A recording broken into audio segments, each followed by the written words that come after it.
Hey, Louise. Hey Vince, I'll be back in a little while. I was just going to listen in for a little while. I've just got to put my son to bed. No worries. Hi, Paul.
Mm.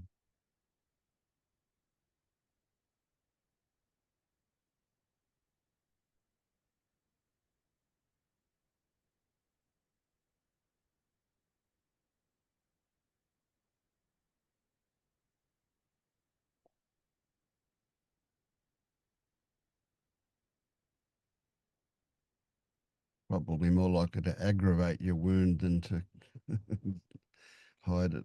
The rubbing of It, it. it's pretty well scabbed over now. It's a couple of days ago.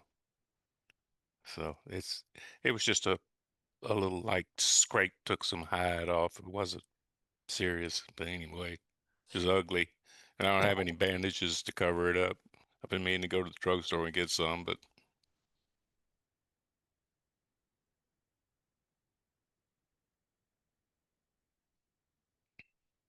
So what was the alternative? You'd have to hire somebody to take it off. yeah, it was. I thought all I would have to do is just get it started. It's a fairly steep route. and it would just slide off, and most of the stuff was pointing the other way. I had no idea it was going to flip over on the way down. It's always the thing you least expect. But yeah, the safe way would be get somebody up there on the roof and tie it off and lower it and cut it off with a chainsaw and lower it and cut it off with a chainsaw. But, you know, haste makes waste. Sure. Yeah. Well, you could have put a rope on it and pulled it from down the yard somewhere. I could have. I could have. In hindsight, that would have been a great idea. But I just went, shoop. I said, Yeah. oh, this piece of cake. You know how it is. You can imagine you're Hercules and you're not.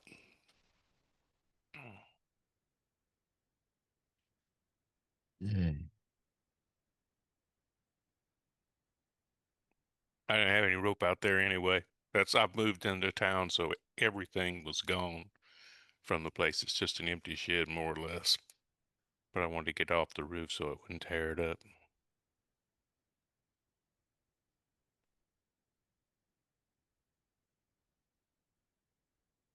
We have so many hurricanes and things through here. It gets to be routine pulling limbs and stuff off the roofs, and 90% of the time, nothing goes wrong in the process. So you get the Yeah. feeling of the feeling Yeah. of immortality about everything. Yeah.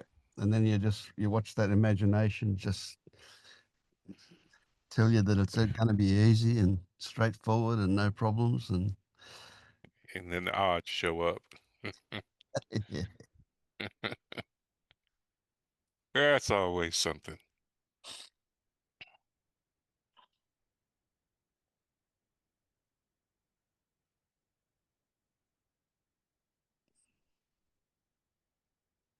Did you have an emotional reaction to it? Did you get angry at the branch or angry at yourself? Not really. Yeah, a little. Oh, that was stupid. Yeah. I kind of laughed things off like that. It's, I realize, I mean, it's instant recognition. It's my own stupidity. I mean, you can't blame God or a tree for your own stupidity. I mean, Yeah. it's so obvious, especially when I knew better. So, no, and it wasn't serious and it didn't even bleed that much. It was just like, stupid, Yeah. you know. Literally knocked a bit of sense into you. Yeah, yeah, that's what it's good for. Just be a little more careful next time. That's the way we learn, I guess, hard way.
Oh, Bianca.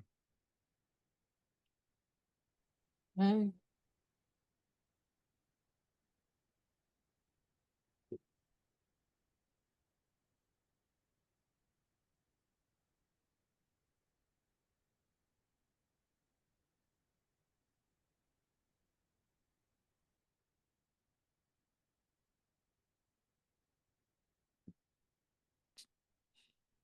I've been sitting here trying to think of something that you and I could talk about, Paul, that might be of interest or value to somebody watching it, and I can't think of anything.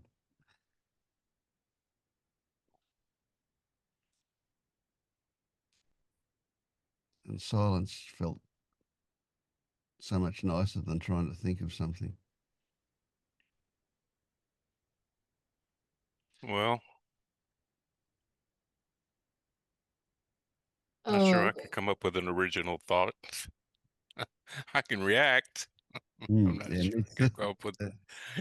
I'm not sure I can come up with something original. I mean, I repeat this 100 times. Everything I say is not it. Mm, Everything anybody says about it is not it. And all we can do is just kind of clumsily point around, which sometimes I think makes it worse. The more you sure. try to point to it, I end up sounding like a babbling idiot. So you just do the best you can. Try to Yep, answer the question. yep. Yeah, I describe myself as a reaction bunny frequently. It's just seems to be all I do is react to things. But you were going to say something, Bianca. Mhm. What Yeah, was it? I can give you something to react Okay, good. because you were asking about topics that we would be interested in, and um, I think about spiritual bypassing. Oh, yeah. Yeah, that's a good. Um, yes, and yeah, like you often say that guilt is very uncomfortable feeling, and uh,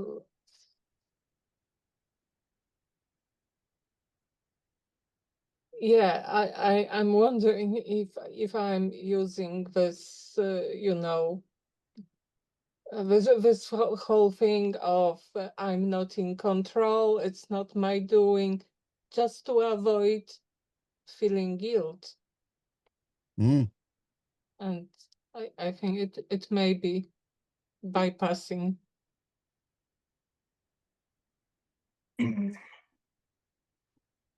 Hmm.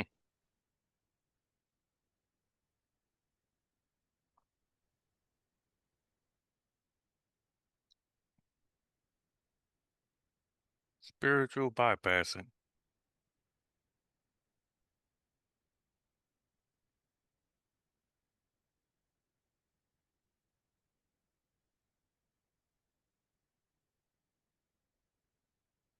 I hear that about it sometimes, and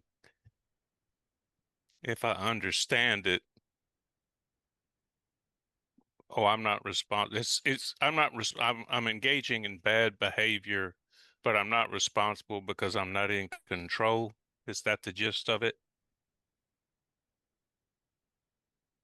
Okay. Yeah, that frequently comes up in connection with spiritual leaders and teachers that they're doing things that objectively are morally repugnant to most of the community. I stress that it's morally repugnant to most of the community.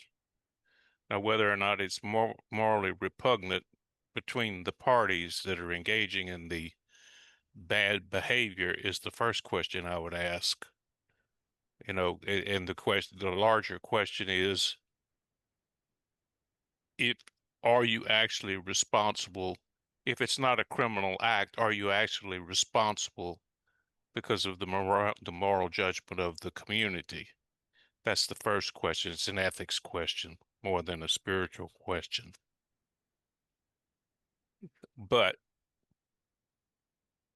having said that, if the spiritual leader recognizes that what he is doing is using his position of power to manipulate unwitting victims, then that would be the type of spiritual bypassing that I would address and say that he's not as much of a spiritual leader as he claims to be, because manipulation of others is a trait of a sociopathic or narcissistic personality disorder. And I would have serious questions as to what degree a person like that could wake up, because waking up requires a lot of self-reflection. And sociopathy and psychopathy and narcissism, those people generally are not capable of self-introspection. So what you have are basically con artists. And I would say con artists who may believe that they are enlightened beings, in which case they truly are probably psychotic or have serious psychotic tendencies, or they don't believe that they've woke up and they're just really, really good con artists, in which case it's just another case of a con artist doing what con artists do and manipulate other people into getting their way. So the first question is, does the person believe they're spiritual bypassing just because the community says they are? If you're in a culture where that type of behavior is accepted, where you say a master sleeps with the disciples and things like that, where that type of behavior is accepted, is he spiritually bypassing if no one is judging him as doing something wrong? So that's my first question. Is it an ethical question depending on the community he's in? Generally, most of the time, the ones we hear about are in the communities where the community does judge him as being wrong, typically in the Western world under the Christian religion and Christian beliefs, where someone who was brought up under Hinduism um, may be a spiritual teacher, and maybe that's not considered misbehavior in his own native environment and under the Hindu religion, but because he's in a Christian environment, then the judgment of Christianity is cast upon him. So then it's a question of societal ethics. And then when you get past that, it's just how much of a con man is he? That would be my answer. Yeah, but I'm not thinking about bypassing in position of a teacher. Just I mean, do I? hmm? In the case of do I spiritually bypass? Do I say I'm not responsible for my actions because I'm kind of awake, whatever? It's a personal Not question? no. It's not because I'm awake. It's just because there is no me. It is just happening. Okay. You All know, right. Well, your Yeah. definition of I Let me have I'm just no control, and it okay. Well, may be all true. I'm saying that's kind of I'm calling that awake. If you see no self, okay. Let's say you just say there is no self, and you don't call it awake or anything else, and you just say I'm not responsible because I'm not in control. Um, that may be, it may be true, but as far as society, and this is a lawyer speak, as far as society is concerned, if you have done something wrong, you are to be separated from society, because saying Well, I'm not it's, responsible for this is but exactly what every criminal says I'm not responsible because I came up under bad conditions, and so I shouldn't really be punished. And of course, we all say we're really sorry about the conditions you came up under, and now you're going to jail because you can't be trusted among people. So it's yeah. a question of the degree of wrong. If you say I'm not doing anything wrong because I'm not in control of anything, if there's a victim out there of your behavior, then you have to face the consequences of that.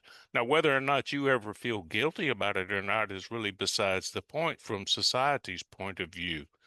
You have to pay for But what you've done. it is the only point that interests me. Okay? Is what? Because, you know, uh, from the inside, it's not about what happened. The most important thing is how I feel. Right. And So society yeah, doesn't care, and the victim doesn't care. So In society is not important. this is not, but okay, Bianca's question is this. It's more a rationalization thing. She feels guilty. She says there's no one here to feel guilty, and that changes her feeling of guilt. It assuages her feeling of guilt. So she feels guilty. She says there's no one here to feel it, and it goes away. Is that spiritual bypassing? yeah, it's rationalizing your behavior. Yeah, but it's changing. Spiritual, It's changing her response to it as well. if it changes your response in the future, then you consider it a growth. You've learned your lesson and you're a better person for it.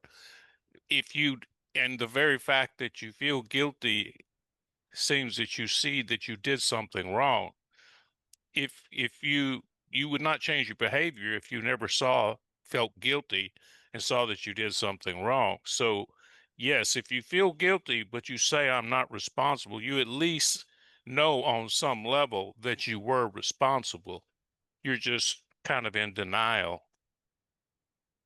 So spiritual bypassing is always a form of denial, no matter on what level it's on. Personal, professional, doesn't matter. Every time we have a preacher down here in the southern United States that falls from grace, he gets caught with some hooker or something else. It's always a false apology that, oh, I know I fell from grace, because if he knows, if he says, well, I don't feel bad about this, that he'll never be accepted again. They always get up and they give this big public apology and they disappear for a while. And a year later, they come back and say, I'm changed. And half the time they end up doing it again. So if that kind of helps as an example to answer your question, if you truly feel guilty and remorse, you will change your behavior probably. Probably. It's just a form of denial, and the fact that it's in the field of psychology, it's denial, and it doesn't make it spiritual just because it's a spiritual leader or just because you're engaged in some kind of spiritual practice. It's just rationalizing, old-fashioned, plain rationalizing behavior. Yeah, I would say the the valuable part would be that because you change your behavior with the story that you're whatever, whether it be that you're not responsible or there's no one here to feel it, whatever, that the reason that whatever got triggered, that thing you call guilt that got triggered, is very likely to keep on getting triggered. So it's a bit of a wasted effort to. It's a short term fix. It's the same as distraction. Right? So you know, if you feel guilty, you go and eat ice cream and you feel better because you're eating ice cream. It's the same thing. It's going to keep on coming back. So in a way, the denial of the trigger in you is the key point. So it would be spiritual bypassing if it goes away because of the story and then it comes back at Mm, some point in the future. So yeah. if it does come back, if it does repeat, then it's appropriate not to say there's no one here to feel it and have it change that way, but rather to go into the body go into the sensations and look at that level, at what the sensations are, and hope that that invitation to whatever is underlying that thing will reveal itself. And then you realize that it's not appropriate to have that was an old conditioning. And the consequence is that once that's seen, it goes away and then it doesn't return, or at least it doesn't return in the same way. It might just weaken it for a few times, but eventually it'll not come back at all. Yeah. Yeah, the guilt comes from an underlying sense of right and wrong. And it may be deeply buried, but that's where it comes from. If there was no sense of guilt, it Yeah. would never occur. So that's where kids are taught to feel guilty as a way of manipulating them. And the consequence of that is that, you know, we have this underlying sense that I did something wrong simply because I exist. That's really frequent. You know, we usually cover that up with shame, and then we cover that up with denial and so on.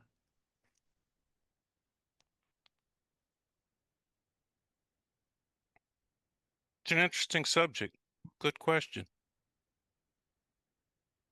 Honestly, I've never given it much thought before. I hear the term tossed around a lot, particularly with the neo-Advaitins, who are famous for that kind of stuff, but good point.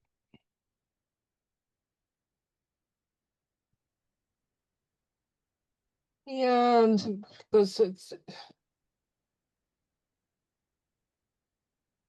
it's I did something wrong, but here it is often said that there is no right, there is no wrong. You are not in control of what you've done. It just happened. Well, you know, there's It's two not other ways. it's so. There's two other ways of looking at things, though. There's the practical reality that we're talking about here. Then is there an ultimate truth? In the ultimate truth, yeah, there's no me, there's no you, nothing ever happened. There can be no sense of moral responsibility because ultimately there is no one and it's a dream. Ultimate truth, for all practical matters, is useless. What we discuss is the practical aspect here, but just as long as you realize that in the ultimate sense of things, that may be true, that there is no such thing as spiritual bypassing because there can be no moral responsibility. But as a practical matter, we're all participating in whatever this is. And so we have to be practical about things. And spiritual bypassing within the spiritual field is an interesting intersection between that and the modern field of psychology. And do you take the principles of modern psychology and apply it in the spiritual field where they didn't have modern psychology? That's why I say spiritual bypassing is rationalizing by another name, which is what we call it nowadays in the field of modern psychology. So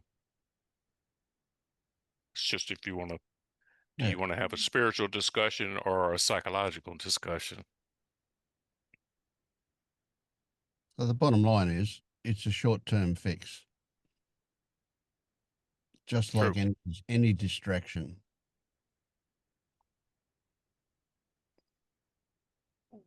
So you could ask the question, I feel guilty and what I do is get busy vacuuming the floor. Is that spiritual bypassing? Yeah. If you want to put it in those terms, sure. It's a short-term fix. So it's the word spiritual kicks in when you say, well, recognizing that there's no one here or that there's no right or wrong is the spiritual component, and we don't have that when we go vacuuming the floor. But it's the same thing. It's just a distraction. So it might have the effect of fixing your guilt by denying its existence. That's really what it's about. That's what you would call spiritual bypassing. Yeah.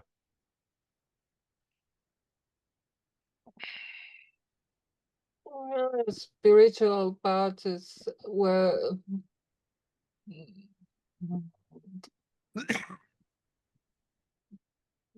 it's just using these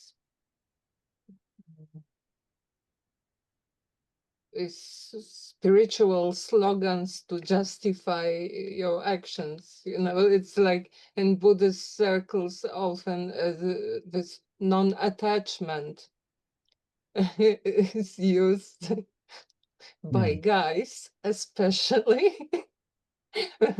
They don't want commit to a relationship.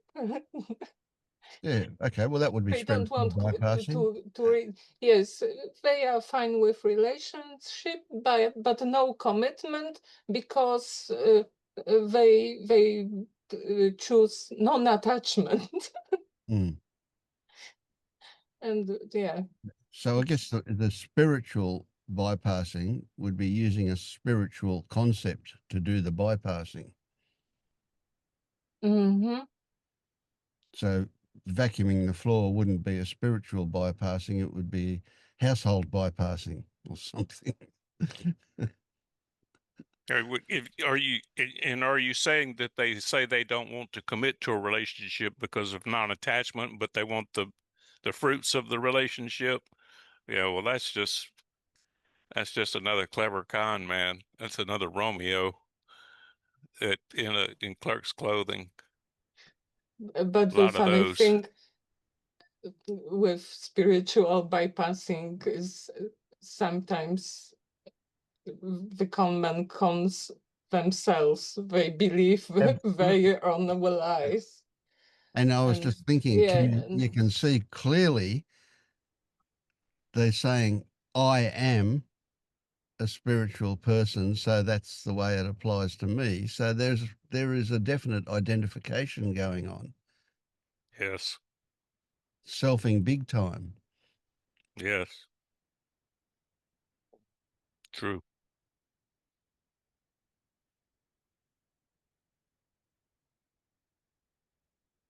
See, Some of the first like monks that came over from India got into a lot of trouble about that because they were committed to celibacy many times over there in the temples and things. And celibacy is all fine and dandy when you're sitting on a mountaintop on a rock when there are no women around, and they come to America or some Western country and they're suddenly thrown into this atmosphere and they're very conflicted about what happens. The flesh draws them in, but the spirit tries to hold them back. So there are many of them are genuinely conflicted about things, but then you have a lot of people that it is just another con or another Romeo that's put himself in a position to take advantage of people.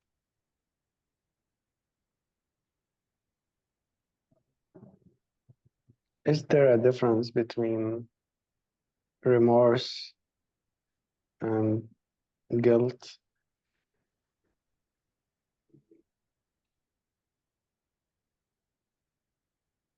Man, y'all came loaded for bear today. Vince, why don't you try that one? the my immediate reaction was no, there's no difference, but there is a variation maybe in that. So remorse has the added, so guilt. How can I put this? Guilt is kind of a dead end. I am guilty. Full stop.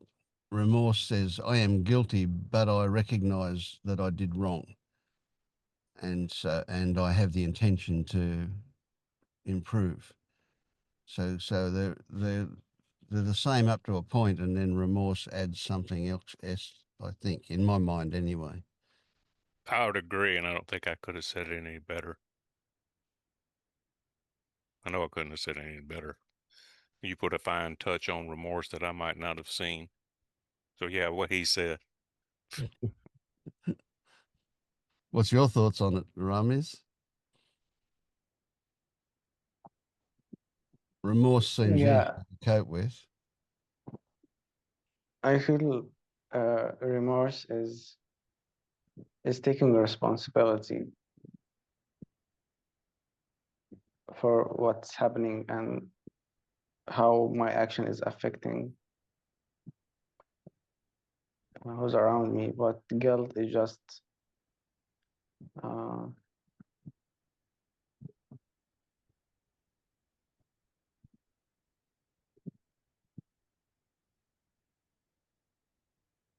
essentially like an excuse, Could be used like as an something excuse. is wrong with me and I have no way of changing it, or But see, in both cases, from the perspective of what we're doing here, it's not about what prompted that story. Well, no, that's really not a good way to put it. So, say you feel guilty about something that's going on, or you feel remorse about something that's happened. It's not about that. It's about where did that feeling come from? What did those circumstances trigger in you that was already there?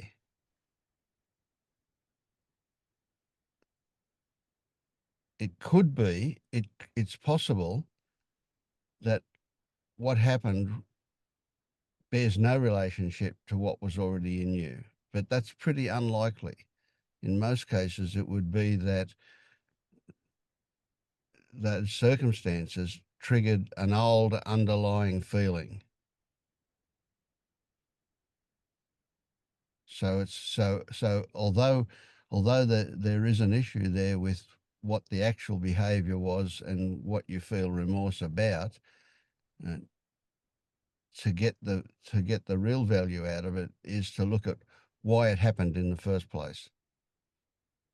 And it wasn't to do it wasn't to do with the circumstances that seemed to promote it. It was those circumstances triggered something in you, and that what action that occurred afterwards was very likely an attempt to deny, to remove yourself, to placate what was triggered in you that was there already there from a long time ago. And so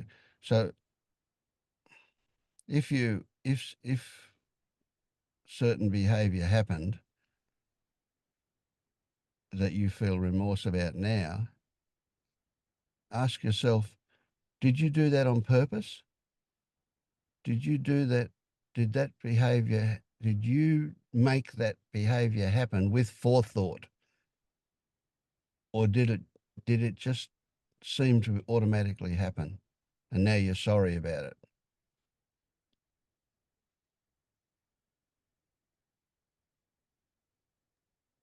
Well, I would say in most cases, you would come to the conclusion that, no, you did not do that. You did not plan it. You did not do it with forethought. It just happened.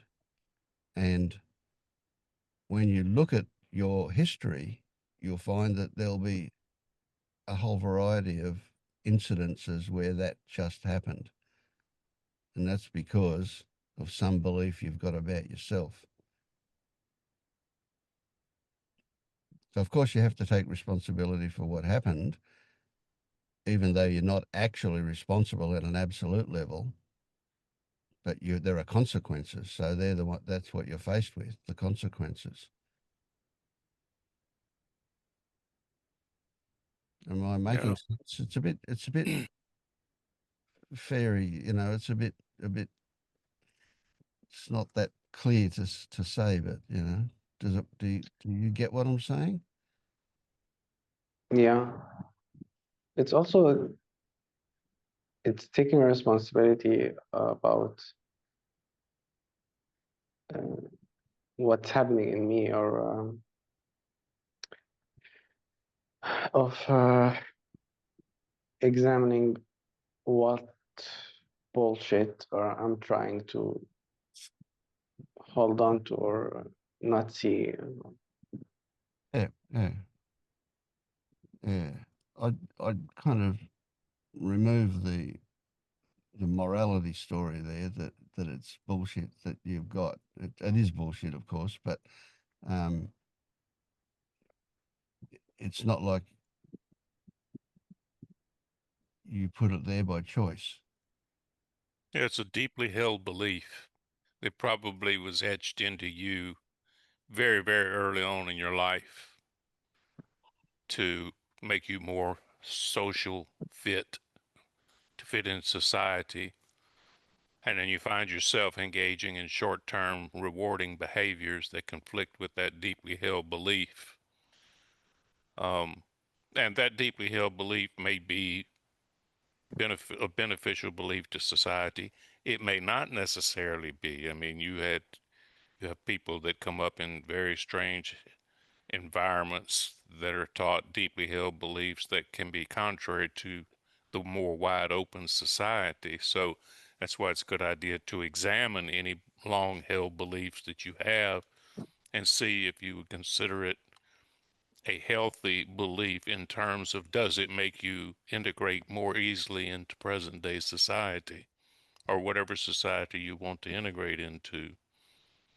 But yeah, all deeply held beliefs should be examined if they give you problems, if you have guilt about them. It's either the behavior or the belief that's causing the conflict. And these days, we're faced all over the world. We're faced, in particularly in a lot of countries, where the the old cultural normals are being confronted with new modern Western ways of looking at things. And so Yeah. generations have got your generation, for example, might have been brought up by somebody who, the older generation, who was very much more steeped in the cultural beliefs of that society. And now all of a sudden your generation's got the internet and and mobile phones and all that kind of stuff, which conflicts with the old cultural beliefs. And so, you know, you've been taught as a young person that this is the way you should be. And now all of a sudden the world is telling you that no, no, no, you can be different to that. And of course, that's going to trigger your guilt about things, even though your head says, no, this is perfectly reasonable.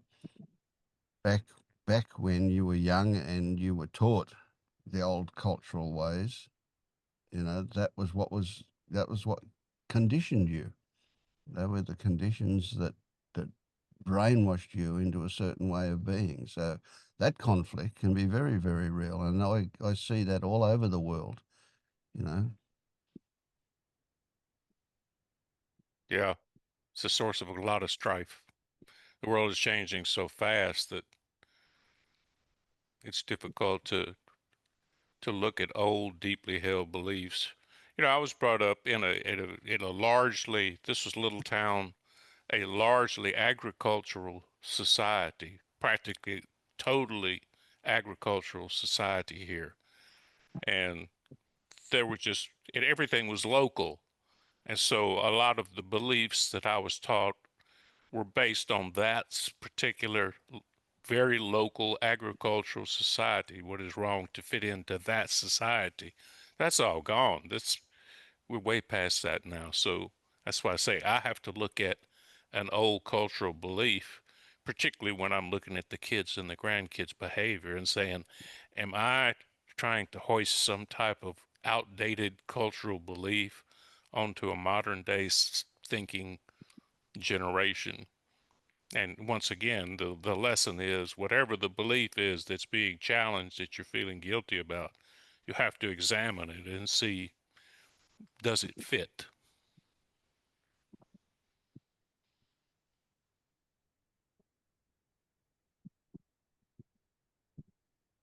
what we're faced with all the time, though, is what actually happened seems to override and cover up anything that's deeper down inside. So we get lost in those circumstances. So rather than use the word responsible, you just look at, I need to deal with the consequences of what happened, right? And then you just put that on automatic to do that. Whether you need to apologize or whether you need to rectify something that happened or whatever, that's just something that's got to be done. But that's beside the point of why did it happen in the first place? Where did it come from? And if it came from a place of early conditioning, then you can say, you've got to be careful here, but you can say, I am not responsible, but still I have consequences, but I'm not responsible for that having been put in there in the first place. What I need to do is upgrade that software.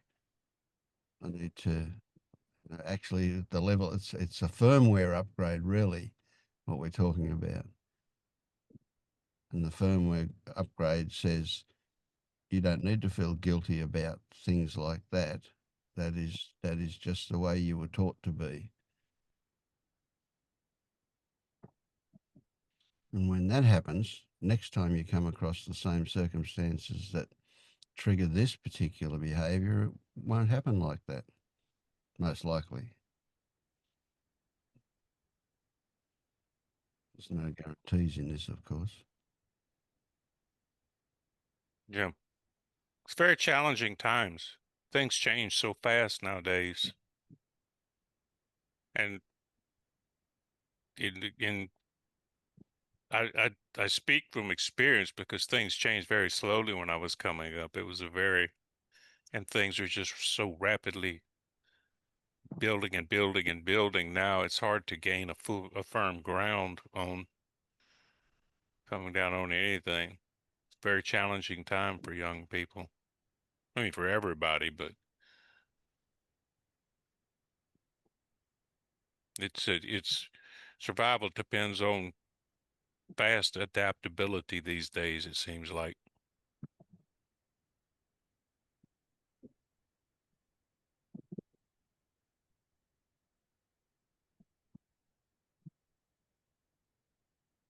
Does it at some point that the remorse stops? Yeah, Like, when you understand where it came from, it stops. Yeah. That's not to say we're going to feel joyful about what's happened. You know, we still have the consequences to deal with in that particular case. That the remorse,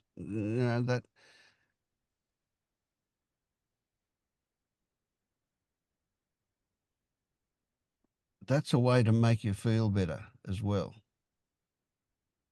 It's a way to shift to shift the bad feeling of guilt into something that can be changed. You know, it's like, but it's a hollow promise to say I'll do better in future because I've learned a lesson. If what's in there that got triggered that caused the situation to happen is still there, then it's going to happen again. So promise all you like, and it doesn't make any difference. It'll happen again. So there's a trick. That's maybe that's what Bianca was talking about. Is the remorse spiritual bypassing? Is that I I promise to do better component of it a hollow promise just to make you feel better? If it is, it's going to come back again. Is it a rationalization? It's not saying I'm not responsible, but it's a version of that. It's saying, I promise I won't do it again. But you're not in control. You didn't do it on purpose, did you? I don't even know what it is, but I guarantee you didn't do it on purpose.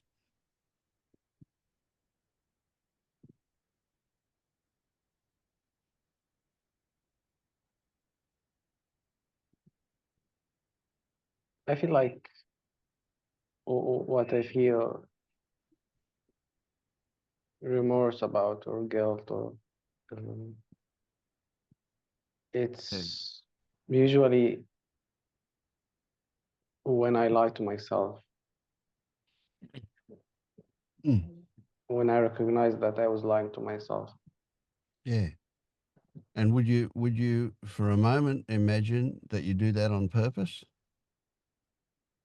Of course, No, it's of course not. That's right. Yeah. So let's change our definition of it, because lying to yourself has moral overtones that don't really exist in it, right? Lying to yourself, a better way to put it would be you were denying something that you know is true. Would that be a another way to put yeah, the same thing? Yeah. or wanting something to be true, Yes. regardless if it is or not. Yes. There you go. That's it. And when you want it to be true, you realize that is wanting it to be true enough to make it true? No. No. Right? So again, it's a way to make yourself feel better, isn't it? Yeah, it's kind of, it has a purpose, you know. It's Of course, it has a purpose. Yeah. Yeah. Makes you feel better. Can you see that part of it? Can you see that purpose? yeah, but I don't feel like it's working. Well, there you go. That's a good sign. Yeah, that is. Yeah. Yeah. But is there a statement in there also that says, "But I don't know any other way to do it"?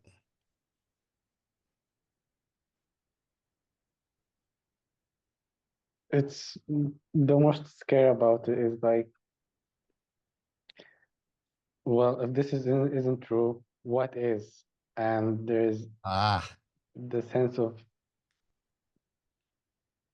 yeah, yeah, uh, yeah, not knowing how to orient myself or something. yeah, yeah, yeah. Yeah, well, see, that's a bit of self-delusion going on there. What is true is unknowable. So the idea that you can convince yourself that there is something there that you know isn't just another diversion again, away from the consequences of knowing that it's not true.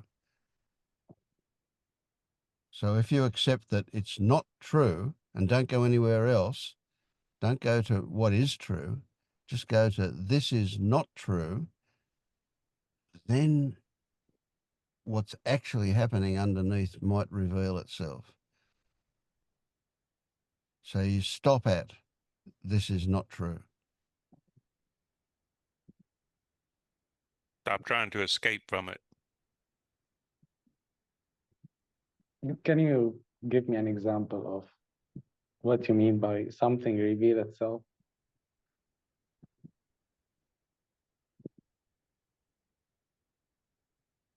Maybe something from your experience.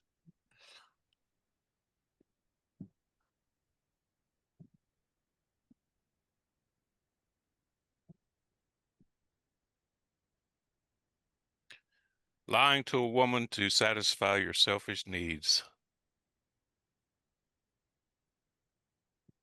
If you know you have no intentions for her and that is her expectation, and you're continually lying to her to satisfy yourself, and you're telling yourself, well, this might work, and you know better. That would be a common example that many men would be familiar with. You know what you're doing is wrong. If she has expectations for a relationship and marriage and all that, and you're just playing around, what are you doing? You know better. You can tell yourself 100 times whatever. That would be an example I would think that would be very common to most men.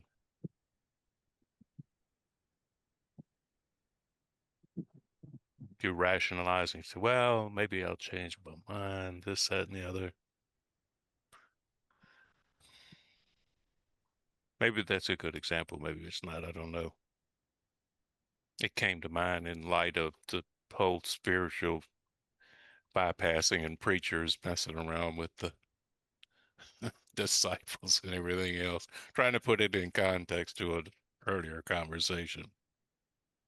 But Vince, you have an example?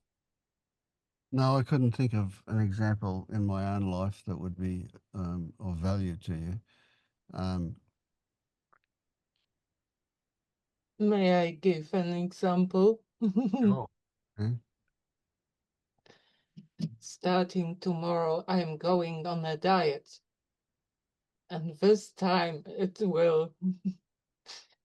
will really keep my diet. But no, like 1,000 times before, Yeah. I'm not able to keep my diet. And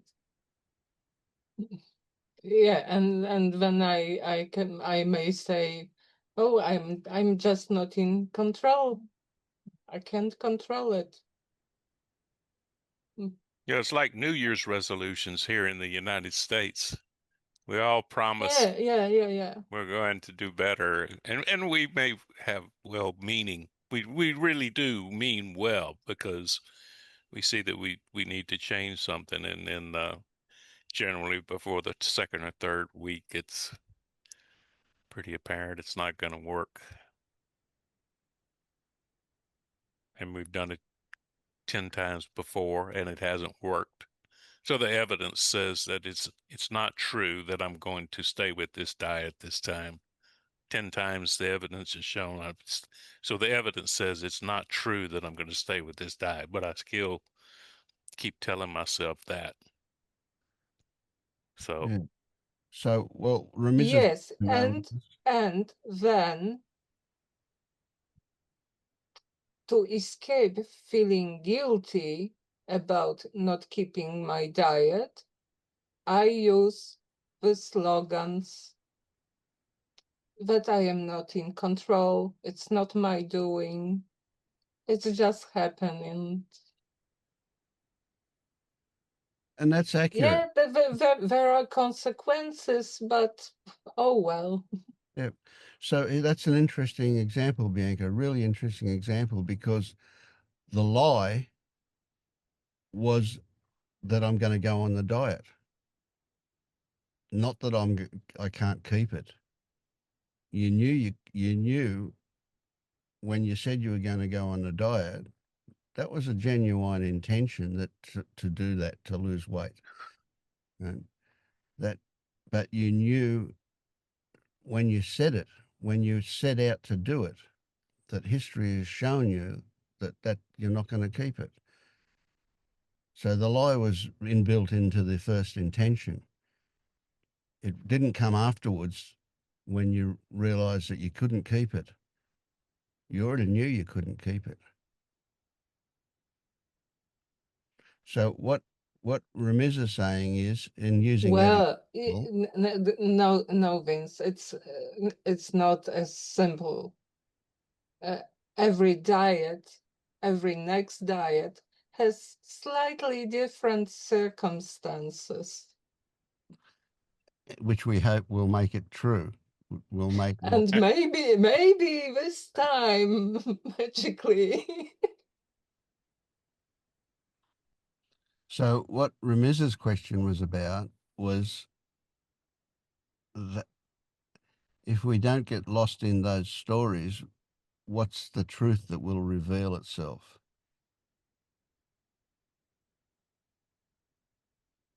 And I'm saying it's it can't be put in terms of a truth, right, or a lie. Even to talk about it being a lie or a truth is just too simplistic.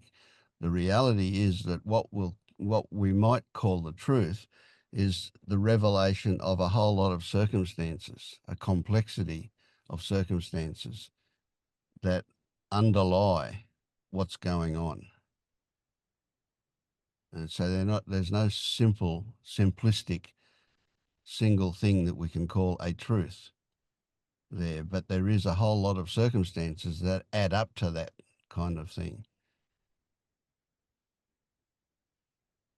And it keeps you from looking at, it's a feel-good remedy to keep you from looking at something which may be very uncomfortable, which is a deeply held belief about self-image, which you were taught at some time earlier in life, which may be a very uncomfortable belief to look at. It's easier to say, well, I'm going to go on a diet rather than, and then fail at the diet, say, oh, well, I'm not in control, rather than look at the deeply held belief of, is this self-image causing a big problem in my life? And it could be that it is. You know, Paul, I go on a diet when I start to feel unhealthy and very uncomfortable with my weight. It's not about how I present myself. Well, that's good for you. That's good. That's a very holistic and healthy attitude.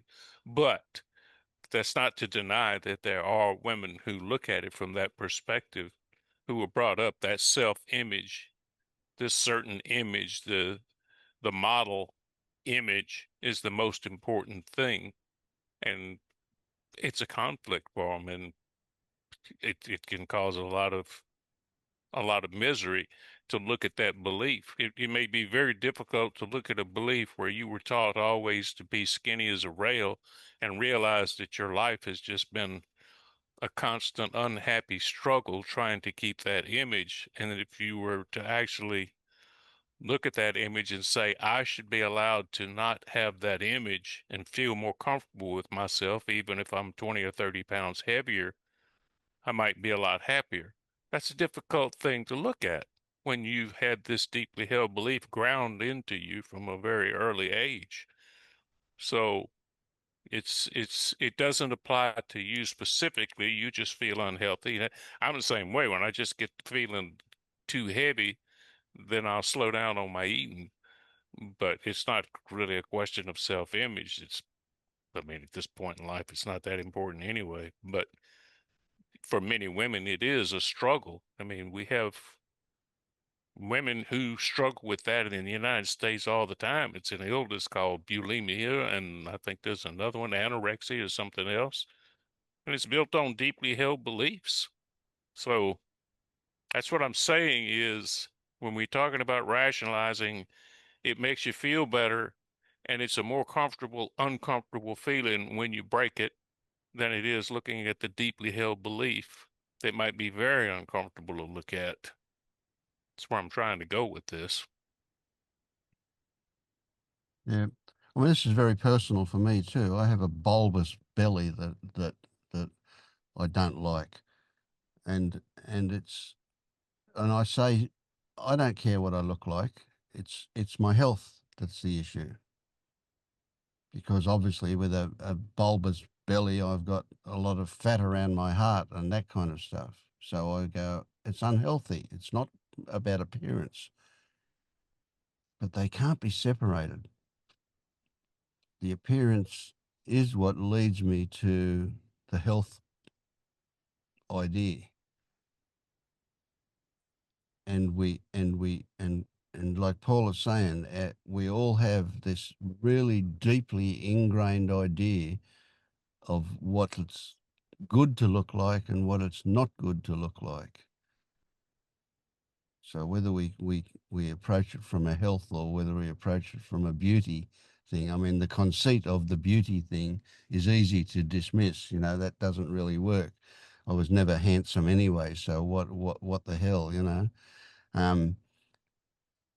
but there is a, and what we're looking at here, the thing that Ramesh was calling the truth, what would reveal itself, is really complex. I mean, what I believe now, we have stories here that I believe that the human body is built in a way that is designed, it that whether it's evolution or whatever, is it led us to a design where maintenance of what exists is very, very important. And so that's why whatever weight we are, it's quite difficult to change it. For some people, it's hard to change it by putting more weight on, and for others, it's hard to change it by taking weight off. Right? We have to establish a new normal, and that takes considerable time. And that's usually why diets don't work, because we don't persist for long enough for those things to happen. It also has a lot to do with the way we see ourselves. Right? So although we don't like a whole lot of things about being overweight, there are a whole lot of advantages. And so, it's a real tricky one. It's very, very complicated. So there's a whole lot of things against changing whatever we're at now. Right? So I don't have to put any effort into maintaining my existing weight. It happens with no effort whatsoever. I can eat as little or as much as I like, and I'll stay the same weight. Within a kilo up or down, but essentially it's the same. And I can go on a 4-day fast and not eat anything for 4 days, just drink water, and I can lose 7 or 8 kilos, or maybe 6 kilos in that time. And I go, great. Oh, this is better. Look, my belly's shrunk in size and I'm feeling a lot better. Right? Within 3 days, I'm back at the old weight without gorging, without overeating, just eating normally. I'll go right back to the old weight. Has it got to do with age? That's probably involved somewhere. I don't know. But finding out all of those things that are involved is really difficult.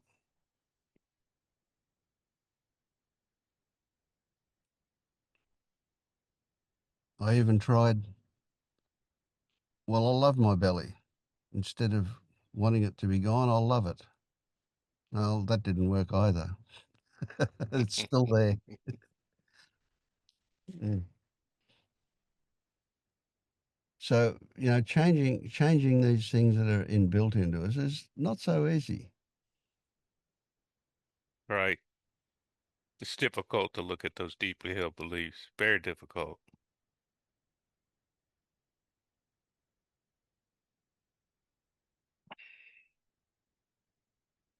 But that's the main theme, or one of the main themes that we try to talk about in here is beliefs.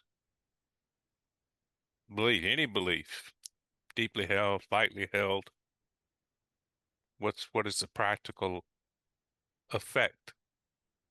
Is it causing suffering? Look at it. If you don't look at a belief, you certainly can't change a belief unless you look at it first. You become aware of it. Aware of it. Knowledge is half the problem. Then do you want to do something about it? The belief about the self. Does this self as a continuing entity exist? Well, I've always been taught there's a me, so must be true. Well, no, it's not. You have to look at that belief. If it was practical at a certain point in life, beliefs are always practical, it seems like, at a certain point in life and for a certain purpose, but it may be a time to let go of them. And if you're in a non-dual meeting, you've already had the realization that there are some beliefs that you need to look at, very deeply held. I mean, the belief that there's an I, a me, a my, that's got to be one of the core, most deeply held beliefs there are. If you can honestly look at that, You can look at anything. Everything else is peripheral. So then the question becomes, how do you look at those deep beliefs? How do you find them? Well, you can't do anything to reveal them. They're deeply held, and they're deeply held for a reason. And the reason that we don't know what the details of them are is that really practical, keeping them safe kind of thing. And that's what we're talking about, Ram, is with this going into the body, into the sensations, is an invitation for them to reveal themselves. But they're not going to reveal themselves as a single solid lump of something we call the truth. Right? They're going to have details. They're going to be aspects of them. They're going to have they're going to they exist in context with other things. So all those circumstances that are involved. So it's that invitation, and it has to be an invitation. So if you give somebody an invitation, there's no guarantee that they're going to accept it. There's no guarantee that they're going to come along to whatever you've invited them to. It's just an invitation. And that's all you can do, is you can offer an invitation to that deep stuff to reveal itself. But it is likely that it will happen because that invitation gives it permission to not turn up. There's no compulsion involved, because as soon as there is compulsion, they run away. They run the other direction. So if there's no compulsion, there's just an invitation, and then there's patience about waiting for it to occur, then that is the most conducive circumstances to it happening. Yes. The invitation is, I ask you to look for what evidence you have there is of a self. Now you can accept that invitation, which can bring up a certain amount of fear, discomfort, or anxiety, and leave it, in which case, fine. Or you can look at it. Look if there's some fear associated with it. Look at that fear. The invitation is simply to look, and you have to do it from there. It is an invitation.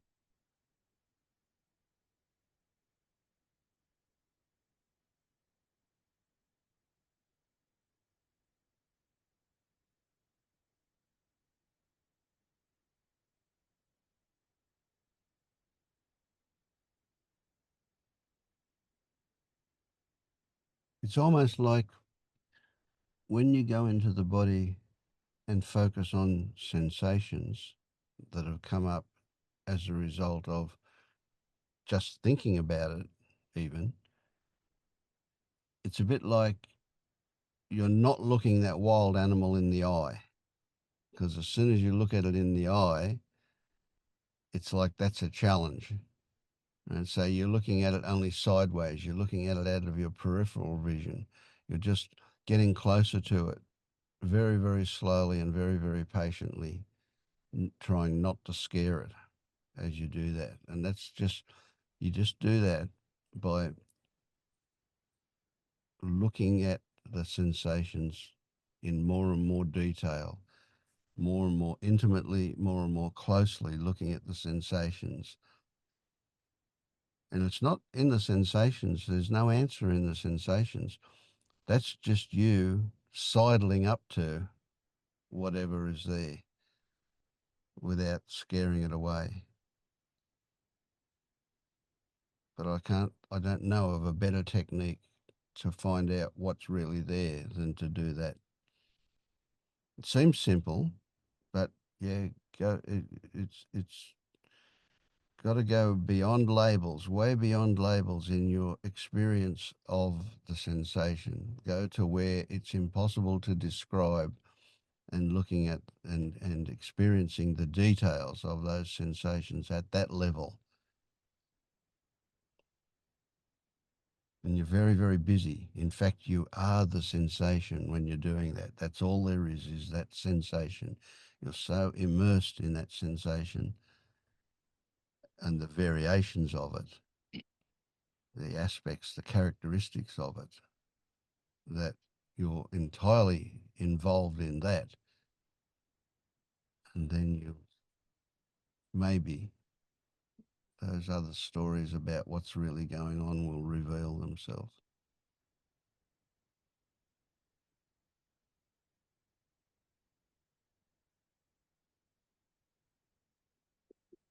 So,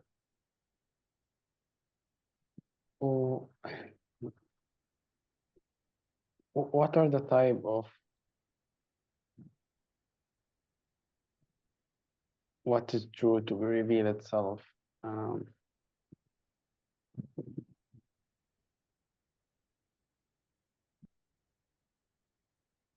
like, is it telling me, look, there is a belief I have, or is it about what I should do or not should do? Like, Yeah, does no, it the reveal first, itself? first one. Yeah, that it'll, and it won't present as something objective as a thing called a belief, but you will recognize it'll present in the form of a story about you. It'll be something that you hold as fundamentally you, that you'll recognize as ancient and inappropriate for the current circumstances. It won't say you should do anything. There'll be nothing to do. You don't need to do anything about it, and there'll be nothing to do about it. It'll just be that you'll see some aspect of yourself that you'll recognize as no longer appropriate, but that it was in play very strongly. And it's simply the recognition of it, that it's there, will cause it to drop away. It'll become irrelevant. And you may not even, Completely? well, maybe, I don't know. Completely would be good, wouldn't it? Sometimes we may only get a little bit close to it, and we'll only affect it a little bit, and it'll come back again for the rest of it to happen.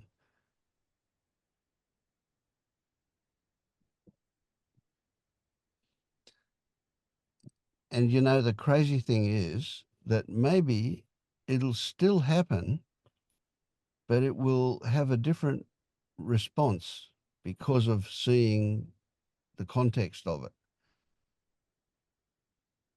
So you'll still get triggered, but instead of responding with these particular responses, they'll vary because you're seeing that this is just something that's being triggered. And who knows? We don't know the outcome. And if you focus on the outcome, then you're not gonna get there.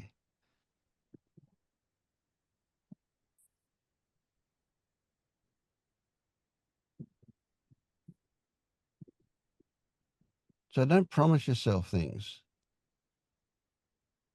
Every time somebody in a movie says, "I promise you, son, I'll always keep you safe," I just shake my head. Fuck, how do people promise things they can't deliver on? So don't promise yourself anything. You don't know what's going to happen. All you can do is be open to be shown.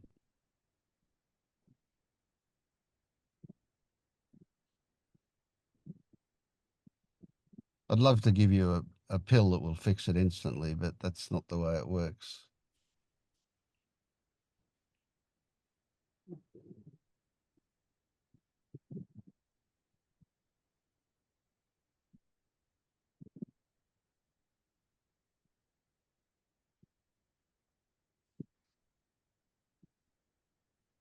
I think it's difficult to not think about the outcome or the consequences if uh, I'm in a situation where the outside is pressuring me to act in a way, in some way. Mm. Yeah. And it seems at first glance that you have to respond to that pressure one way or the other. Yeah, not responding is responding. Like there is Yes, no way yes. out of Yeah, not yeah, responding. that's right. Yeah, yeah. So the question then becomes, what's an appropriate response? And you're not going to find that by thinking about it. You're not going to find that in your mind. And it will have some involvement, but if you primarily go to your mind, you're going to come to a logical conclusion, which is based on all sorts of things that are not appropriate. And I would suggest that you ask your gut, what is the appropriate response here? What do I want to do? The place where the mind might be of some value would be where you consider consequences. Right? But be very, very careful there, because the mind will come up with all sorts of consequences in order to swing it one way or the other. So if you ask your gut what you want to do as a place to start,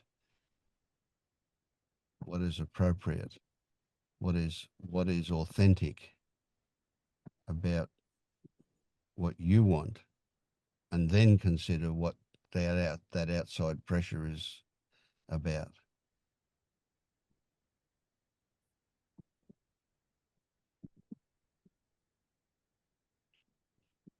So if your gut says no and your mind says yes, I say go with your gut.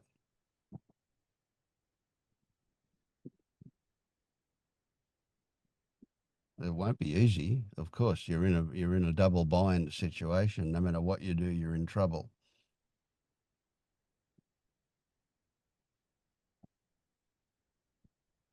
This is where it's confusing to me because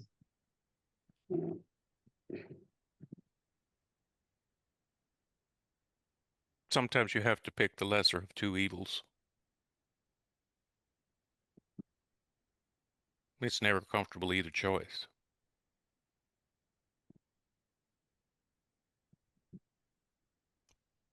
Or you may be in a situation where you don't survive if you don't.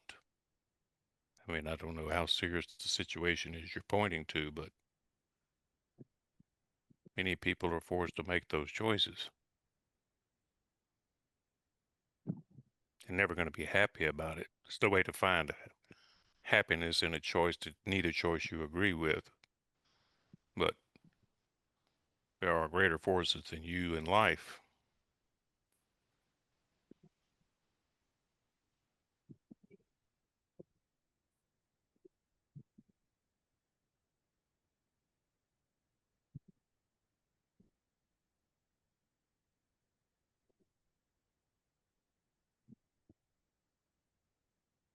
One way to, it's an old story, but one way to attempt to satisfy the mind a bit with this is to get a piece of paper and draw a line down the middle and put on the left all the pros and on the right all the cons, all the fors and against, and make a list of the fors and a list of the againsts. And if you do that and then read all of that, so while you're doing that, you're digging into it at a deeper level.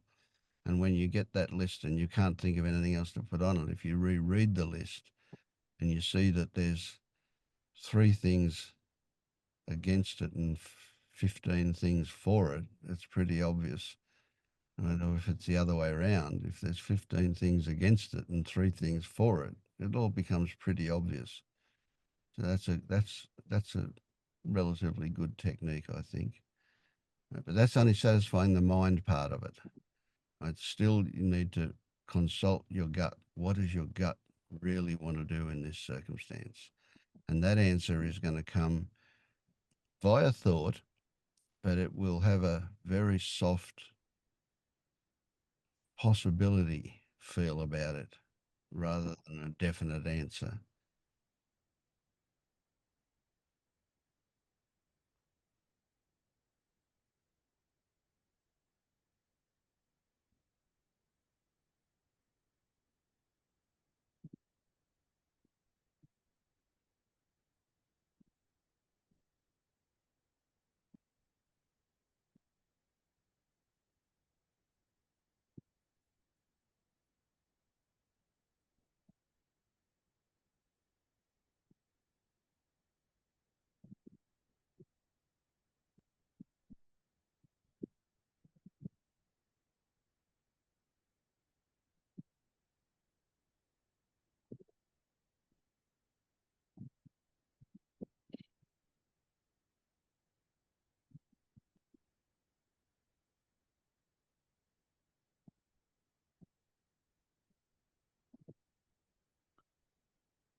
And if there's a conflict between what you want to happen and what you think should happen,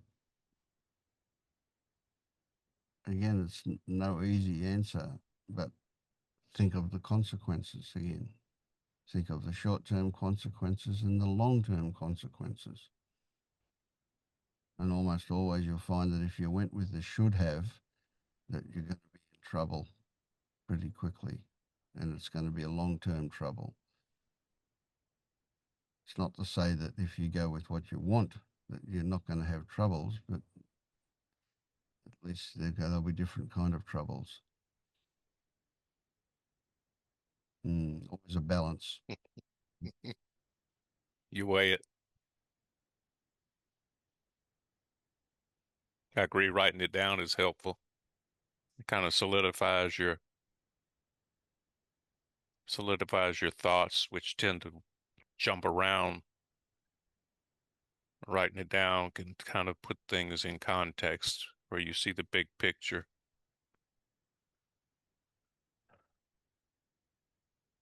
Particularly if it's an emotional issue, your thoughts are kind of just go all over the place. It's hard to keep organized.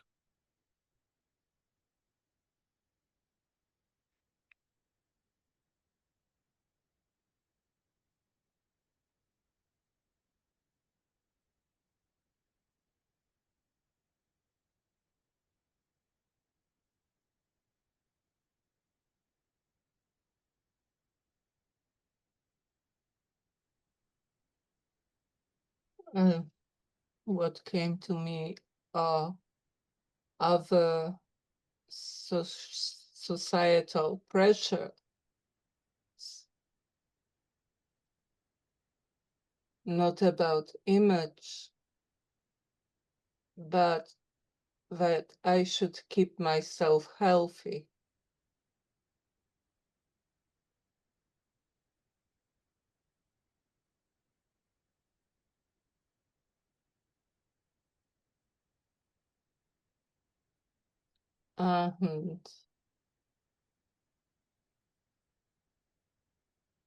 And that's coming from the past, from my mother. You have to live. You can't die, it will kill me. Mm. That's the healthy way to look at weight, because the self-image, I mean, it's terrible what happens to some of these women, because if they were to actually look at what should my body look like in terms of my health, they wouldn't do. Some of these women starve themselves to death because of the self-image that was drilled into them. That's not looking at themselves like you do, like what is healthy for my body. You would never go down to 50 pounds. That would be absurd in your opinion. These women, we had a very famous singer back in the 70s and 80s who had a self-image that she was always overweight, and she starved herself to death. She was never looking at herself, what is healthy for me, what is a healthy image. She was, So you um, think this pressure to keep myself healthy is a good thing? yes, yes, it's keep yourself healthy should be the primary drive. I mean, But it comes from the outside, not from the inside. well, it comes from people hopefully who want your survival. But It's a Yes, healthy survival tip. this is a bit trickier though. So Bianca's but there is saying, conflict. Bianca's mother is saying, it'll kill me if you die. So she's blackmailing her. Hmm. So the concept, the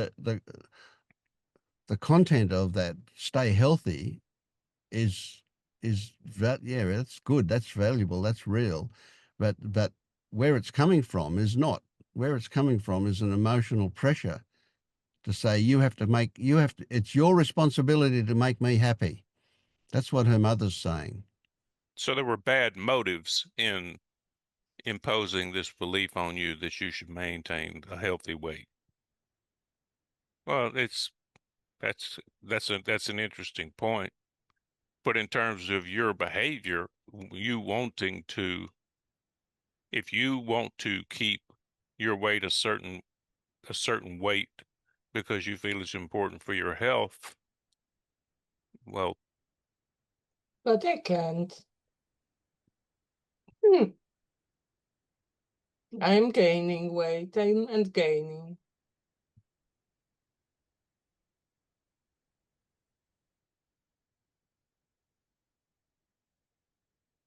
well, we I'd say most people have that difficulty. For whatever reason, we want to maintain a certain weight. We have difficulty with it. Whether I say I want to keep a certain weight so I can still fit in all my old dress clothes, or whether I say I want to maintain a certain weight because I know it's more healthy for my body. Um, I look at it as outcome oriented. Am I maintaining the weight for whatever reason that I know is ideal according to the modern medical standards? If I'm not doing it, you know, there's nothing, I would say there's nothing wrong with me making a New Year's resolution every year that I'm going to try to lose weight. Because ultimately, there may come a time when I actually stick to a diet, and ultimately, I may become a failure after repeated failures. That can happen. So I never say there's anything wrong with New Year's resolutions. Uh, just if I look back and say, well, that was my motivation up to my ultimate success, well, then that was just another step in the process. It happened to happen. Those failures were steps in the process that got me to this current success of getting back to that weight. So if your goal is to keep a healthy weight because you want to keep a healthy weight, that should be your motivator. And your mother's bad intentions largely irrelevant.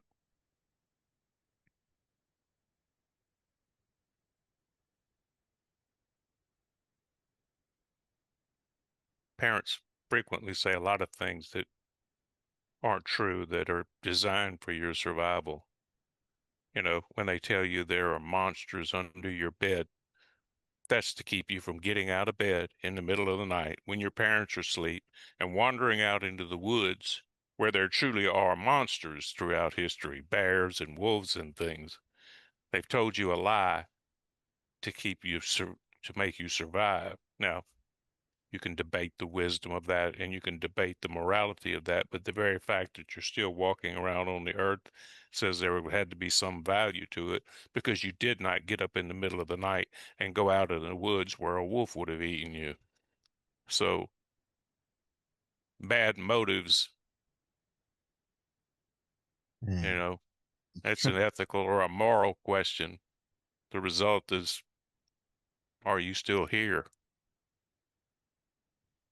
Are you still healthy?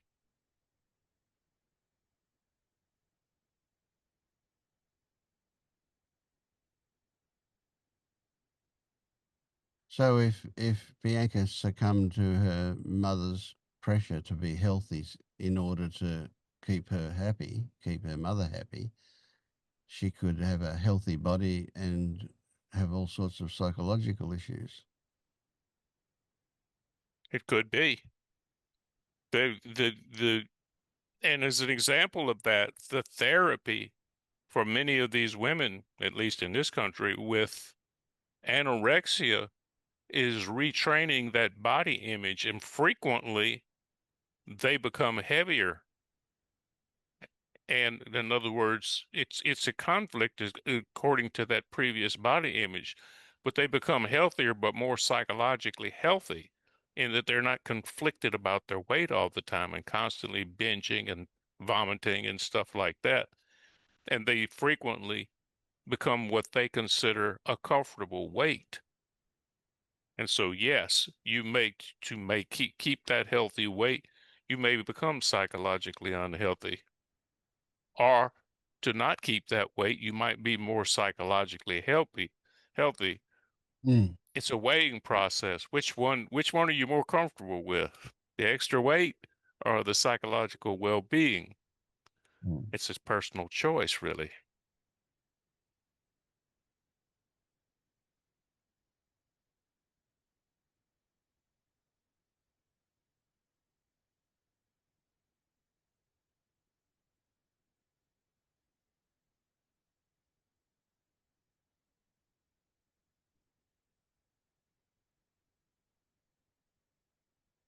So how have you been, Lou? Yeah, good, thanks. Yeah, good. Yeah. What feeling the thing you wanted to get off so strongly? I don't even remember what it was about. I really don't. I know it was some drama. um,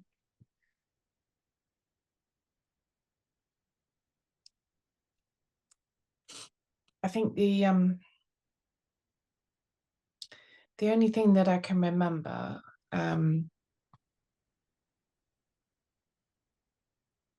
is like it's just metaphorical, just language, but it was like seeing the shackles of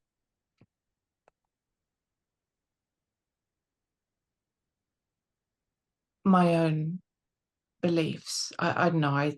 Just at another level, I've seen some of this before, but it was just the constraints of it's almost like I felt so small and something had been lifted off. And I just saw all of the conditioning and the thoughts and beliefs. No, I didn't see them. But I could see the mechanism of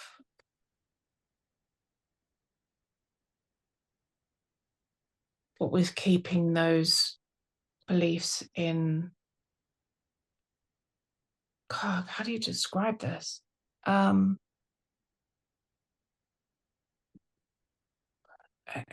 just almost instantly was this real self-love. Like, it's almost like the more I see through the self, the more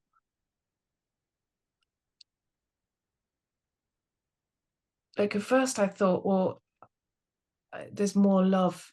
It's how I relate to myself, but then like that can't be true. I don't know if any of this is making sense. And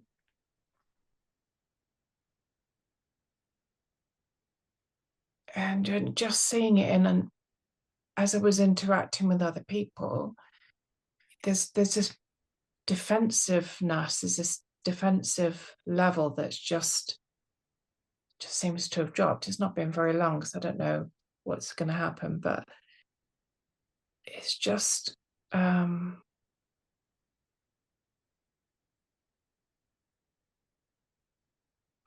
just see how much we self-sabotage, and that's not true. I'm just trying to figure out how to say this, but I could see all the self-sabotage, self-limiting.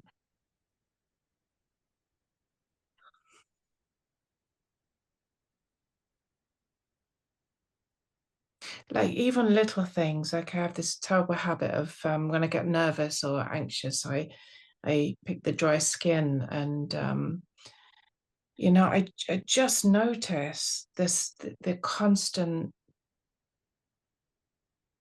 micro diversions. They're not like even big things. I mean, food is another one. I struggle with the sweet stuff, and I today was really strange, and it's like I put a biscuit in my mouth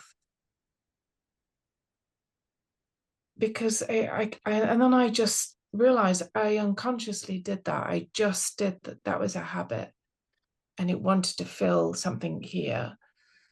And I went, so I know in that moment there was a gap. I had a choice. Well, I didn't have a choice, but I actually ended up spitting it out, which was I've never done that before.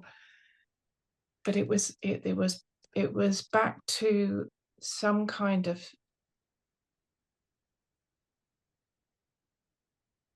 who am I being now? Like, what do I need? Who am I now?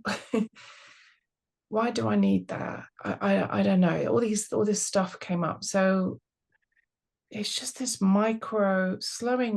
There seems to be a real slowing down and just looking at, like I'm doing it now. I'm doing because I'm a bit like nervous talking. I don't know, just more like awareness of what I'm being, and I can see the patterns. But in conjunction with those patterns are held in place. I saw that mechanism yesterday quite clearly. I don't know if any of that makes any sense, and it's the first time I tried to describe what I saw yesterday. That's good. That's good. What I remember last time we spoke was that you said with some emotion, you said, "I just want to get off." I presume the metaphor, get off the roundabout. And Now I remember. Yeah. I asked you, and you were Oh, quite exhausted. You were depleted with the effort to maintain something. Now, yeah. and what I'm hearing now is that that's changed. something's happened with that Yeah. you're now recognizing something about maybe the tiny little seemingly inconsequential or yeah, less the insubstantial things have had an effect as well. So it's like, where do you stand now on that feeling of exhaustion, of just that wanting to get off the merry-go-round?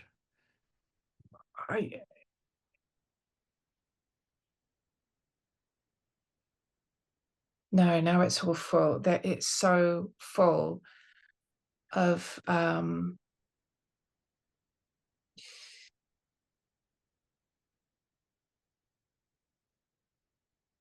I can't even get in touch with it. I can't even yeah, it's not.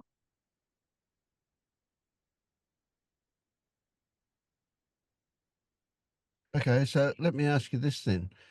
How do you feel about, what are your thoughts and your feelings about being nervous and picking at dry skin?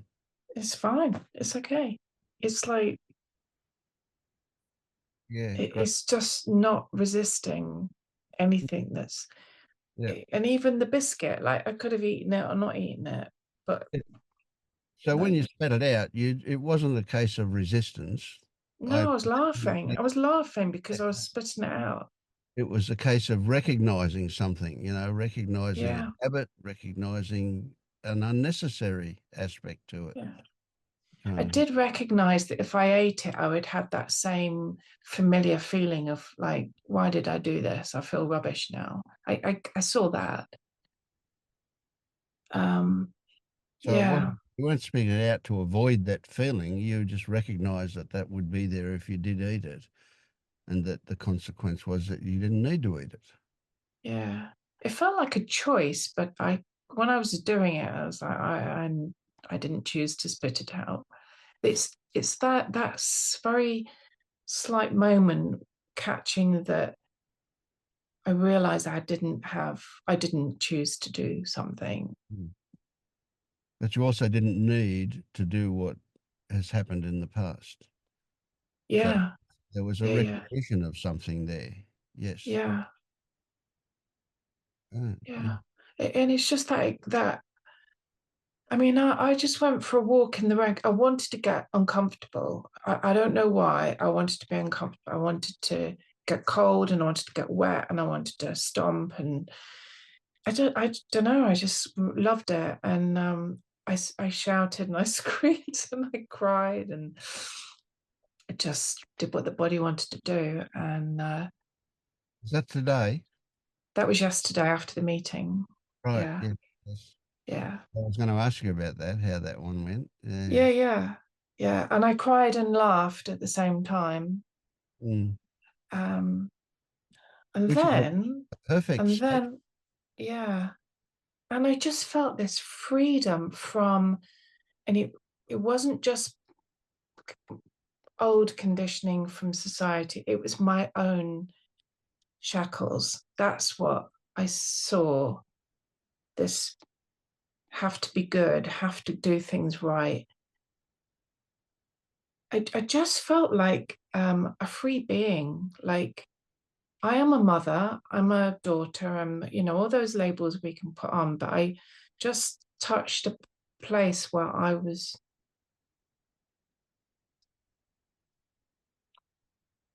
just free, just free. But not like silly free, like just, Yeah. You you might know, even you say can, you were liberated, eh? yeah, can just be. Yeah. Yeah, it's like I was my son, he's autistic and he hates me singing in the car. But I wanted to sing in the car today. And I knew there'd be consequences. But yeah. You said So something right before I left. You said something that caught my attention. You said, "So who am I right now?" when you the biscuit instant, and that tells me that you have space to look at another belief of who you are. And it's because so many beliefs about who you thought you were that jumble up your mind constantly. So many of those have fallen away that occupy every moment, that you're having these moments when you actually look at something and examine another belief of who I think I am. The fact that that space is in there, that you paused, is very Yeah. significant. And now when you say, I just felt free, that's because you are actually in that space enough time now to feel the freedom from all of those Mm. constraining beliefs of who or what you are. Yeah. That's important. Oh gosh, that feels so powerful. It is Like, empowering. It's a great space to be. It's free. but it's not nothing. No, it's not nothing. It's very full, but you can breathe deeply, you know? Mm.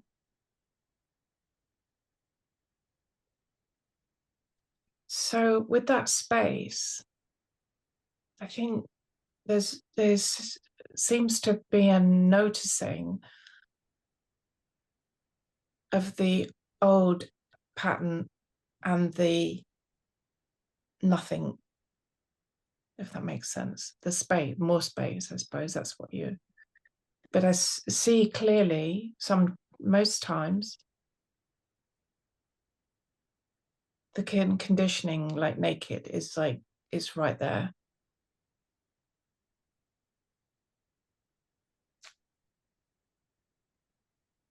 And that's Yeah. seeing is what decouples. Yeah. Yes. Yes. That's what it feels like, decoupling. It's almost like waving goodbye to it. It's like, yeah. Yeah, the very fact that you are aware of the conditioning rather than just living from it. Knowledge comes first, behavior Yeah. change comes second. It means a lot.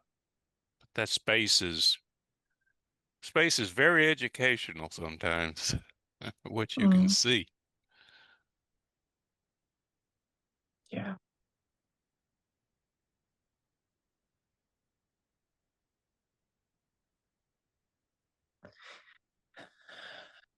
The other thing I see is I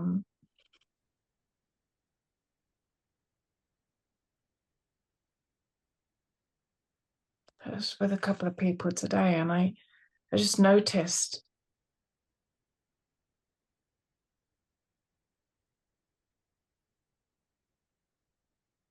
their self. I want to call it sabotaging. It's not. It's that.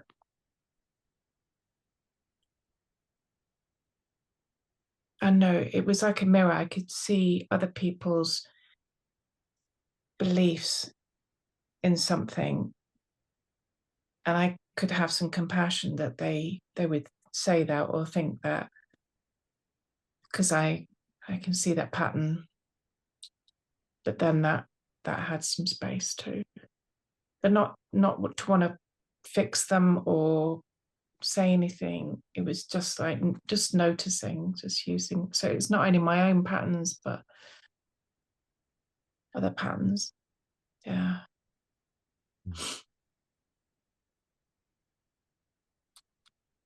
You'll notice suffering in others. Yeah. Yeah. Limiting beliefs can cause suffering. When you see them, you can't help but feel for them, but Yeah. it's kind of frustrating that it may not be appropriate to interfere. Yeah.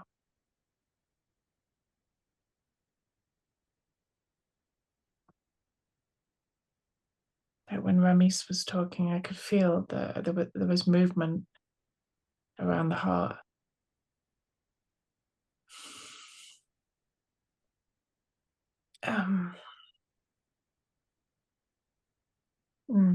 That's it, really. Well, thanks, Lou. Good to know you're in a good place. More to come, I'm sure. Oh, of course. Of course. But it'll start to thin out. Yeah. Yeah. Good to see you, Irene. I haven't seen you for a long time. Yeah, you know, you're on my calendar, I don't know, 3, 4 times a week. And life has been taking me in other directions. But I have to tell you, it's always so comforting to know that you're here. There's just a comfort in knowing, and just dropping in now, it's like dropping in to visit the family, isn't it? It's like always welcome. Things are good here, and just lovely to drop in and see the family. Right. Yeah.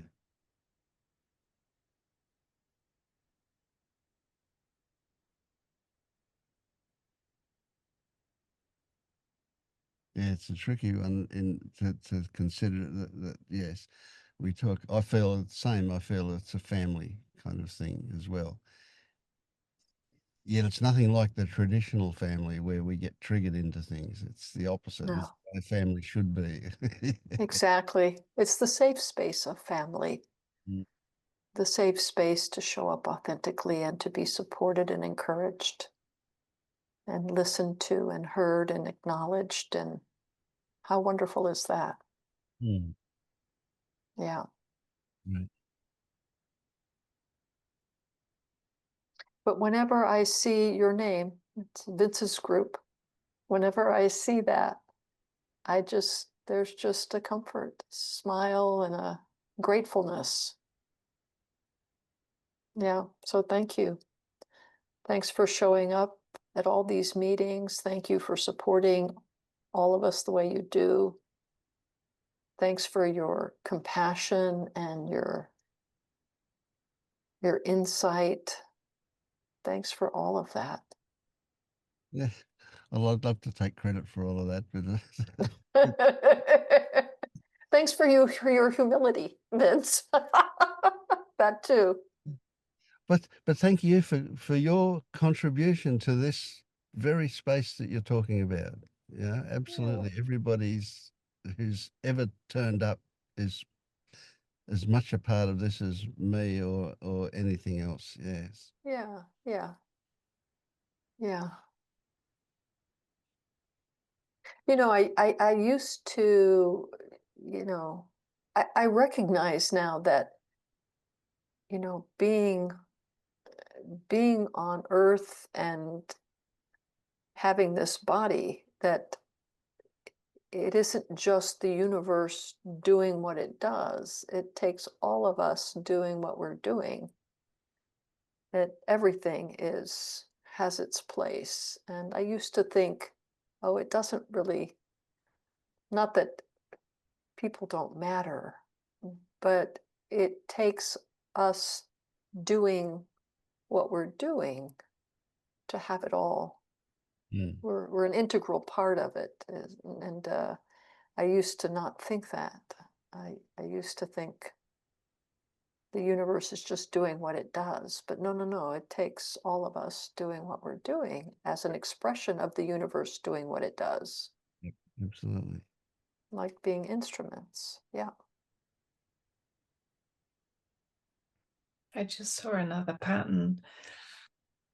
That's beautiful, Irene. I was just listening to that acknowledgement, and what I saw is I used to have a judgment about people acknowledging people, and if people acknowledged me, I could quite easily push it away. It was an easy thing, and I just thought it was a beautiful.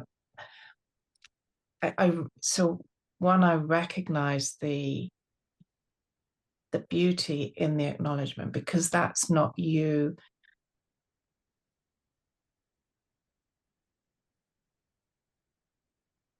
you're giving something.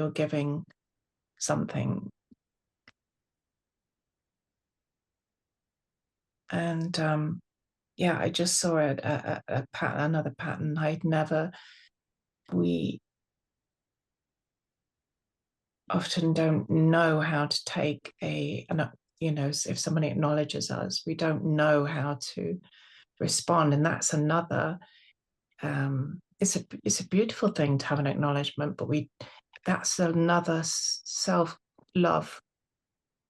If we accept it from here, it's going to get whatever. But if you can accept that acknowledgement, and I hear everything you say, I think it's all unity, everything that is brought through each of these expressions is the whole. And yeah, I just wanted to say I saw another one right there.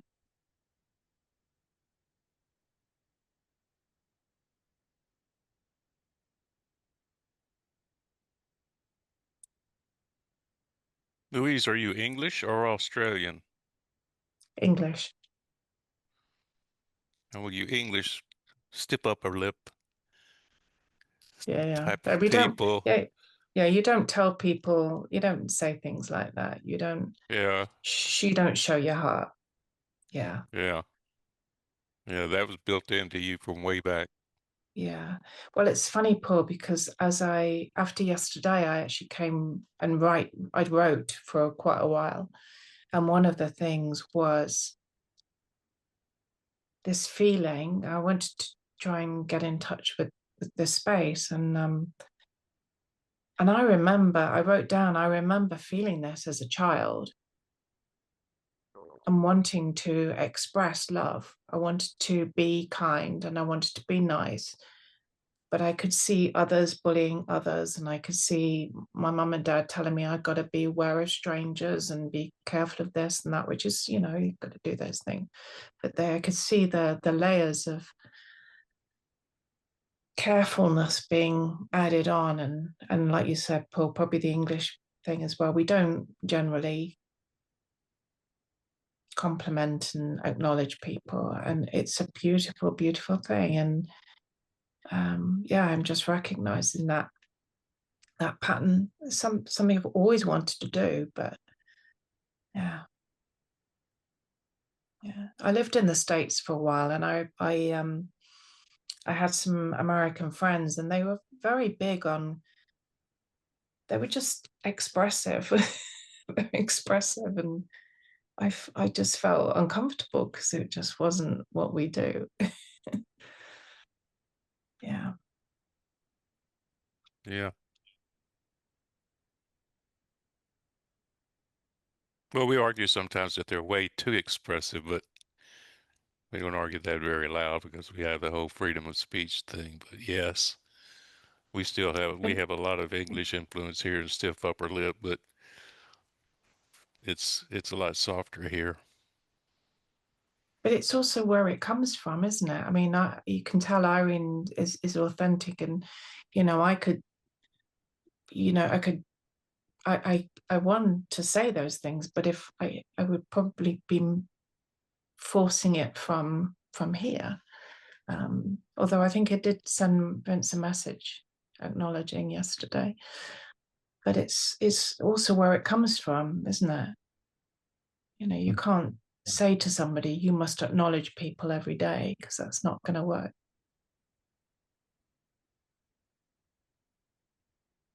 It's like a two-way thing. You feel something from Vince.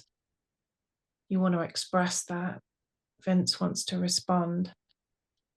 Yeah. Yeah. Well, that statement, where it comes from, I think is really critical. So I, for example, I see American expressionism as inauthentic frequently. Not, of course, not always. How do I know? Can't generalize, but frequently it's not authentic, is the way I see it. Are So not well informed.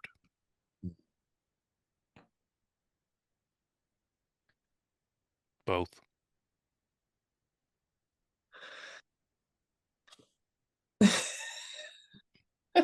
I don't know why I'm laughing, but it's briefly, yes. I'm sorry. Sorry. That's English. Oh God, saying sorry all the bloody time. Oh my gosh, don't have to do that anymore. Yeah. And there's something that you're going to discover too. I have it with asking people, how are you going? Instead of saying good day, I say, how you going? And as soon as I say it, I go, I don't want to know how they're going. You know, I don't want them to tell me. So I got to change it to good day, and I can't do it. I keep saying, how you going? Yeah. So it's Yeah, like, you know, you're going to see yourself saying sorry and you go, but I'm not sorry.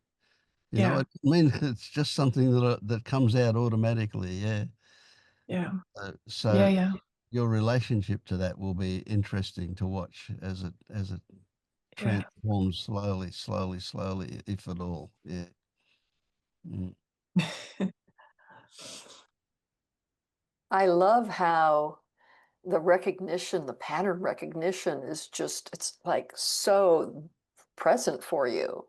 It's like you're seeing the patterns so vividly and clearly. And I remember when I was going through the awakening process, no matter what I would say or write, it automatically came up. Is that true? Like I'd be writing something. Is that true?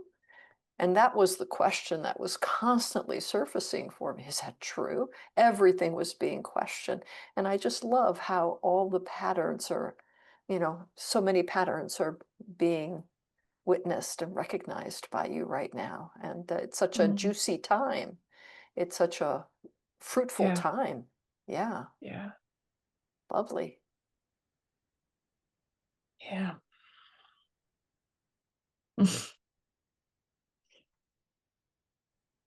They're very funny, most of them, so far.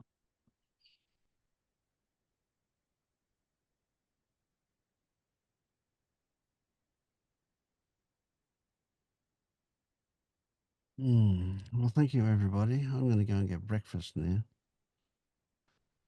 What time Gotta is go it and there, get Vince? supper. It's just turned 9 a.m. 9 a.m. Supper time for me. Oh, Where are you, Paul? Southern United States Central Time Zone. It's a little after 6 here. 6 Yeah. p.m. What part of what state are you in? Louisiana, Louisiana. just about an hour's drive north of New Orleans. Mm, lovely. where are you, Irene? I'm on the East Coast in Charlottesville, Virginia. Uh-huh. I used to live in Boston. Oh, not too far. Where are you now? I am on the south coast of the UK. Okay. Yeah, near a place How called about, Bournemouth. how about you, Bianca? Where are you? Poland. Where? Poland. Poland. Poland. So it must be, what is it, 1 o'clock in the It's morning for you, Bianca? It's midnight Yes, here. 1 Yeah, a.m. yeah. Yeah. Okay.